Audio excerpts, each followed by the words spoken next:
ગુજરાતમાં જે પ્રમાણે વરસાદ થયો, કમોસમી માવઠાના કારણે જે નુકસાન થયું,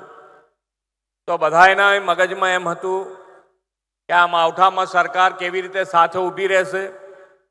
અને સાથે ઊભી રહેવા માટે પણ કેટલું બજેટ આ ફાળવશે. તો તમારે જેની જોડે ચર્ચા થઈ હશે એ બધાય કોઈ પણ વ્યક્તિ, પ્રેસ મીડિયાથી માંડીને દરેક વ્યક્તિ તમારી સાથે ચર્ચા કરી હશે તો બધાએ એમ જ કીધું હશે કે 5,000 કરોડથી વધારે બહાર સરકાર નહીં નીકળી શકે.